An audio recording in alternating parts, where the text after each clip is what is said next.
وہ پانی پت کے گاؤں شرما پور میں پیدا ہوئی۔ والد غریب کسان تھا۔ خاندان ہریانہ کے لہجے میں گفتگو کرتا تھا۔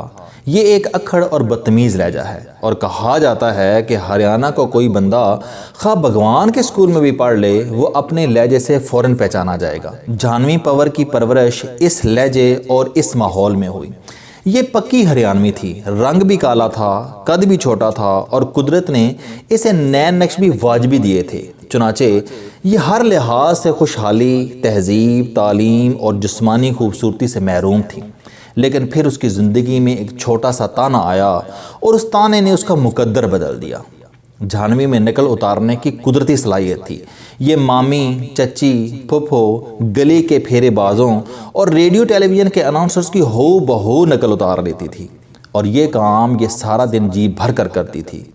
اس نے ایک دن چلتے پھرتے ٹیلی ویژن پر انگریزی کا کوئی شو دیکھا، اسے اینکر کا لہجہ پسند آ گیا، اور اس نے اس کی نقالی شروع کر دی۔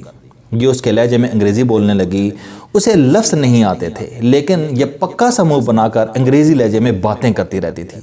گھر ہو، محلہ ہو یا سکول ہو، یہ ہر جگہ اس انگریز کے لہجے میں باتیں کرتی تھی۔ یہ تیسرے دن گلی سے گزر رہی تھی، گزرتے گزرتے انگریز بن کر باتیں کرتی جا رہی تھی۔ محلے دار اسے دیکھ رہے تھے اور کھے کر ہنس رہے تھے۔ اس کے ایک رشتہ دار کو یہ مذاق برا لگا۔ وہ اس کے پاس گیا اور غصے سے بولا، اے چھوری، تو بڑی انگریز بن کر پھر رہی ہے، بس کر، بند کر یہ ناٹک۔ رشتہ دار کے تانے میں کچھ ایسا تھا جس نے جہانوی پنور کو نئی راہ دکھا دی۔ اس نے سوچا، مجھے انگریز کی نقل اتارنے کی کیا ضرورت ہے، میں انگریز بن جاتی ہوں۔ یہ سیدھی گھر گئی، والد کا ٹیپ ریکارڈر لیا، BBC لگایا، خبریں ریکارڈ کیں اور برٹش لہجے میں انگریزی سیکھنا شروع کر دی۔ قدرت نے اسے شاندار یادداشت سے نواز رکھا تھا۔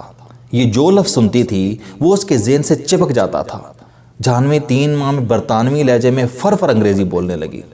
سکول نے اسے ڈیبیٹنگ کلب میں ڈال دیا۔ یہ انگریزی کے تقریری مقابلوں میں شریک ہونے لگی اور ہر بار جیت کر واپس آتی۔ والد نے اس کا ٹیلنٹ دیکھ کر اسے سپورٹ کرنا شروع کر دیا۔ جہانوی کو چند ماہ بعد پتہ چلا انگریزی زبان ایک ہے، لیکن دنیا میں انگریزی کے 9 لہجے ہیں۔ اس نے یہ سارے لہجے سیکھنا شروع کر دیے۔ والد اس کو مختلف لہجوں کے کورس اور کیسٹس لا کر دیتا، اور یہ ان لہجوں کی پریکٹس کرتی رہتی تھی۔ اس نے مقابلے جیت کر رقم جمع کی اور کمپیوٹر خرید لیا۔ کمپیوٹر نے اس کی کیسٹس اور ٹیپ ریکارڈر سے جان چھڑا دی۔ آپ یہ جان کر حیران ہوں گے کہ یہ لڑکی 10 سال کی عمر میں British, American, Canadian, Scottish, Norfolk, Cockney, Polish اور آسٹریلین لہجے میں انگریزی بولنا سیکھ گئی۔ اس کا لہجہ اس قدر پختہ تھا کہ بڑے سے بڑے استاد بھی چکرا جاتے تھے۔ یہ حیران کن صلاحیت تھی، چنانچہ یہ بڑی تیزی سے پورے بھارت میں مشہور ہوتی چلے گئی۔ حکومت نے 2015 میں اسے Mumbai institute of public administration میں سرکاری افسروں سے خطاب کی دعوت دی۔ اس کی عمر اس وقت صرف 12 سال تھی، اور یہ انسٹیٹیوٹ کی ہسٹری میں افسروں سے خطاب کرنے والی پہلی بچی تھی۔ جہانوی نے مختلف لہجوں میں تقریر کر کے تمام بیوروکریٹس کو حیران کر دیا۔ حکومت نے اس کے بعد اس انسٹیٹیوٹ کا مستقل سپیکر بنا دیا۔ یہ سال میں درجن مرتبہ انسٹیٹیوٹ جاتی ہے اور نئے اور پرانے بیوروکریٹس کو اچھی انگریزی بولنے اور سمجھنے کی ٹریننگ دیتی ہے۔ یہ صرف یہاں تک محدود نہ رہی، بلکہ اس نے انگریزی کے بعد فرینچ، اسپینش اور جاپانی زبان بھی سیکھ لی۔ یہ تینوں زبانیں بھی روانی سے بول لیتی ہے۔ اس کی عمر اس وقت 18 سال ہے، اور یہ بھارت میں ونڈر گرل آف انڈیا کہلاتی ہے۔ اسے ٹیلی ویژن شوز میں بلایا جاتا ہے۔ یہ اکیڈمیز، انسٹیٹیوٹس اور ڈیبیٹنگ پلیٹ فارمز پر تقریریں کرتی ہے، اور یہ بچپن ہی میں خوشحال ہو چکی ہے۔ مجھے یوٹیوب پر اس کی تقریریں سننے کا اتفاق ہوا۔ اس کی ہر تقریر کے کروڑ ویوز تھے۔ اس نے ہر تقریر میں تانے مارنے والے لوگوں کو اپنے محسن قرار دیا۔ اس کا کہنا تھا کہ یہ تمام لوگ میرے ہیلپرز تھے۔ یہ لوگ اگر میری زندگی میں نہ آتے تو میں ہریانہ میں گمنام زندگی گزار رہی ہوتی۔ یہ وہ لوگ تھے جو مجھے تانا مارتے رہے، اور میں ان کے تانوں کے کندھوں پر چڑھ کر آگے بڑھتی رہی۔ مجھے لوگ شروع میں کہتے تھے تم بڑی انگریز بن رہی ہو، اور میں نے یہ تانا سن کر انگریز بننے کا فیصلہ کر لیا۔ پھر لوگوں نے کہنا شروع کر دیا، یہ کیا بڑی بات ہے، انگریزوں کی نقل ہی تو اتارتی ہے۔ میں نے یہ تانا سنا تو میں نے انگریزی سیکھ لی۔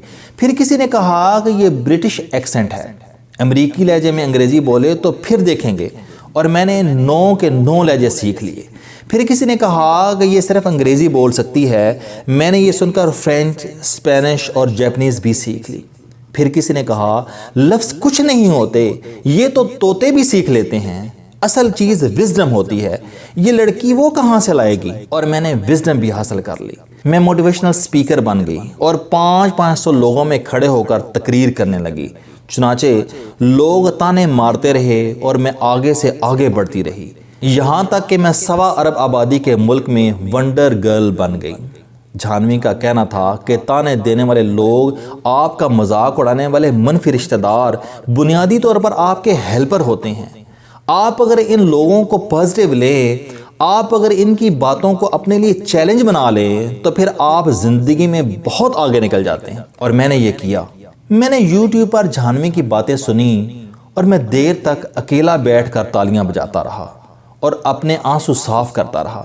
ہمارے رشتہ داروں اور دوستوں کے تانے ہماری زندگی میں اہم کردار ادا کرتے ہیں، ہم نے بس ان کو پازیٹیو لینا ہوتا ہے۔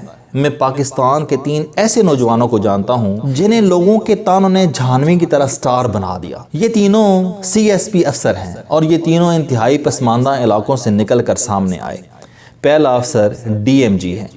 یہ سندھ کے دور دراز علاقوں سے تعلق رکھتا تھا، مذہبی گھرانے میں پیدا ہوا، بارش تھا اور زندگی میں کبھی اپنے گاؤں سے باہر نہیں نکلا تھا۔ BA بھی پرائیویٹ کیا تھا، لیکن پھر CSS کا امتحان دیا اور پہلی کوشش میں ہی DMG میں آ گیا۔ میں نے اس کی کامیابی کی وجہ پوچھی تو اس نے مجھے چھوٹا سا ٹوٹا ہوا ریڈیو دکھا دیا۔ اس کا کہنا تھا کہ دنیا میں اللہ کے بعد یہ میرا سب سے بڑا محسن ہے۔ میں نے تفصیل جاننا چاہی۔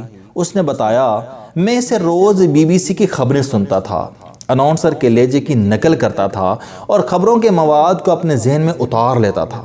چنانچہ مجھے انگریزی بھی آ گئی اور میرے پاس علم کا انبار بھی لگ گیا۔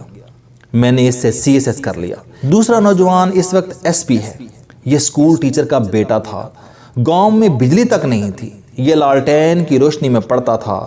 اس نے ہسٹری کی کتابوں سے انگریزی کے 200 شاندار ترین فقرے رٹ لیے اور یہ CSS کر گیا۔ تیسرا نوجوان بھی پولیس سروس میں ہے۔ یہ یتیم تھا، ماموں کی بھینسیں چراتا تھا۔ یہ بھینسیں چراتے ہوئے کتابیں پڑھتا رہتا تھا۔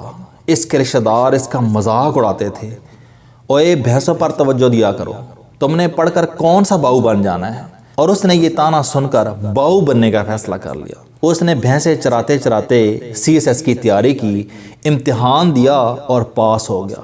انٹرویو کے دن اس نے لنڈے کی پتلون پہن رکھی تھی اور یہ ٹائی کے بغیر بورڈ کے سامنے پیش ہوا تھا۔ بورڈ نے ٹائی نہ لگانے پر اعتراض کیا تو اس نے جواب دیا، سر میرے پاس ٹائی نہیں تھی، میں نے پتلون بھی لنڈے کی پہن رکھی ہے۔ یہ آج کل SSP ہے اور یہ اپنے علم سے لوگوں کو حیران کر دیتا ہے۔ یہ تینوں لوگوں کے تانوں کی پیداوار ہیں۔ یہ پڑھتے تھے تو لوگ ان کا مذاق اڑاتے تھے، کہہ کے لگاتے تھے، لوگ کہہ کے لگاتے رہے، ان کا مذاق اڑاتے رہے اور یہ چونٹی کی طرح ایک ایک انچ آگے بڑھتے رہے، یہاں تک کہ ہنسنے والے پیچھے رہ گئے اور یہ آسمان پر اڑنے لگے۔ میں نے کسی جگہ پڑھا تھا کہ ہم سب اندر سے پیٹرول سے بھرے ہوتے ہیں، ہمیں بس چنگاری چاہیے ہوتی ہے، اور دنیا کی بہترین چنگاری دوسروں کے تانے ہوتے ہیں۔ یہ ہمیں آگے بڑھنے کی برننگ ڈیزائر پیدا کرتے ہیں۔ یہ ہمیں یہ بتاتے ہیں کہ جھانوی تمہارے پاس کامیاب ہونے کے علاوہ کوئی آپشن نہیں، اور ہم کامیاب ہو جاتے ہیں۔ جھانوی نے سچ کہا تھا، تانے دینے والے لوگ آپ کے دشمن نہیں ہوتے، یہ آپ کے ہیلپر ہوتے ہیں۔ آپ نے بس ان لوگوں اور ان کے تانوں کو گائیڈ لائن سمجھنا ہے۔ آپ پھر دیکھیں، یہ آپ کو زمین سے اٹھا کر آسمان پر پہنچا دیں گے۔ بل گیٹ نے کہا تھا کہ آپ غریب پیدا ہوئے ہیں تو اس میں آپ کا کوئی قصور نہیں، لیکن آپ اگر غریب فوت ہو گئے تو پھر صرف اور صرف آپ ذمہ دار ہیں۔ میں اکثر اس فکرے کو تھوڑا سا بدل دیتا ہوں۔ میں عرض کرتا ہوں کہ آپ سوشل میڈیا سے پہلے ناکام اور جاہل تھے تو اس میں آپ کا کوئی قصور نہیں، لیکن آپ اگر آج سوشل میڈیا اور 5G کے دور میں بھی جاہل اور ناکام ہیں تو پھر ذمہ دار صرف اور صرف آپ ہیں۔ جھانوی جیسے بچے اگر ریڈیو سن کر ونڈر گرل بن سکتے ہیں تو پھر آپ سوچئے آپ یوٹیوب کے ذریعے کہاں سے کہاں پہنچ سکتے ہیں۔ آپ نے بس تانے سننے ہیں اور یوٹیوب کو اپنا استاد، اپنا مرشد بنا لینا ہے۔ میں گارنٹی دیتا ہوں آپ انشاءاللہ جانوی پاور سے بھی آگے نکل جائیں گے۔